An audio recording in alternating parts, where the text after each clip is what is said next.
We are live. I can see it now. I've been wanting to do this video, so let me show you my scars. I've been thinking about this for a while now. So, when I was younger, I was probably, I don't know, in the second grade. And I don't know if you could see this here. You see this here?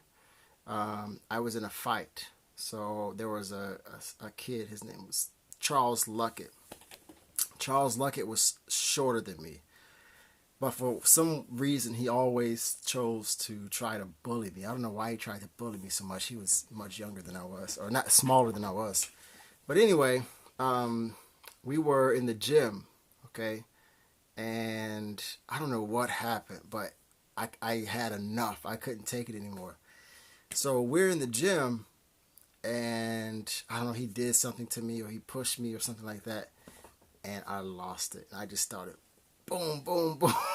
I pushed him to the ground, and then I got on top of him, and then I was just wailing on him.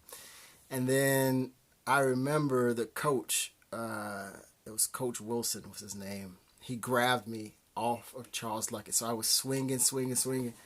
He picked me up, and I remember I got my first paddle. So in America, this is, how long ago was this? This is almost 30 years ago.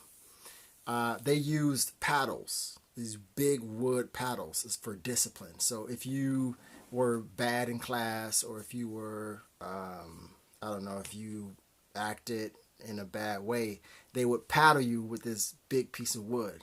It was painful. And it had holes in it, so the air would suck, and it would sting more. But anyway, after the fight, I got the paddle. And I remember crying, and I was just, man, I was so upset. And then that same year, one day we were walking home, and it was me, my brother, and my sister. And Charles Luckett, again, he tried to bully me, and he hit me with his backpack. And it was a piece of metal. I don't know if you can see that here. It was a piece of metal that hit me here. And boom, and then I fell to the ground like this. I started crying. And then my older brother heard me, and he raced towards me, and he started chasing Charles Luckett. And when he caught Charles Luckett, it was like, boom, boom, he started beating him up. And that was my brother. I ain't gonna tell you which one. But anyway, that's just one scar. I have other scars too. I don't know if you can see this here. This is from when I burned my arm on a light bulb. So we had a lamp, and I accidentally put my arm on the light bulb, and I burned myself, and it bubbled up. Here somebody hit me with a an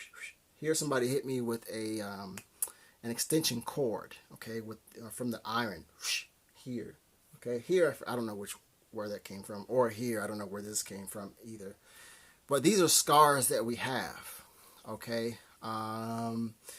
These are scars that we have from life. It's just a part of life. And if you're writing comments, I can't see any comments. I can't even see Facebook. My camera is faced the other way. But these are just scars that we normally have. So when you're learning a language, you're going to have scars, or we say mistakes. It's just a part of the process. It's a part of life. And with learning Italian, the mistakes that I made was, I have 5 mistakes written down over here. Number 1 is not speaking and listening from the beginning.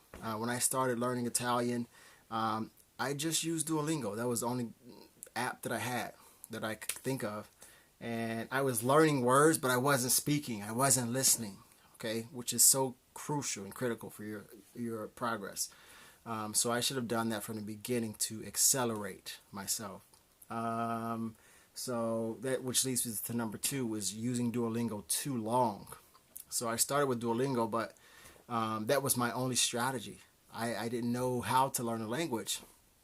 So I was learning, but I wasn't practicing the language. You know what I mean? I was learning new words, I was learning new phrases, but I wasn't practicing. Number 3 is not focusing on my weaknesses. So I was stuck at the intermediate level for 2 years. 2 years and 6 months. I was stuck. And I didn't realize that I should have just focused on my weaknesses in order to get to the next level. And then number 3 was I didn't shadow enough.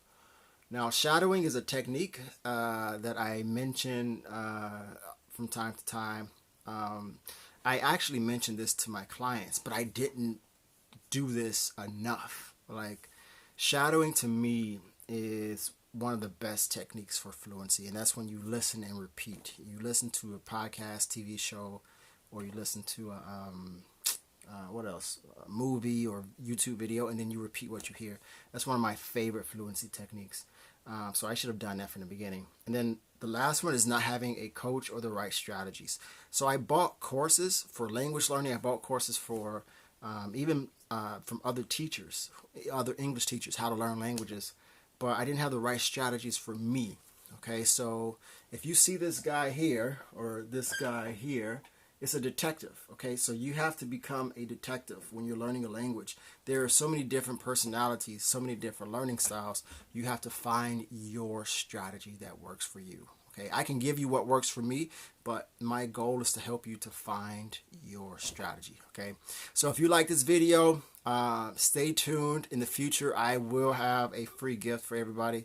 I'm still building. It just takes me time to build funnels. I hate building funnels. But anyway, that's it.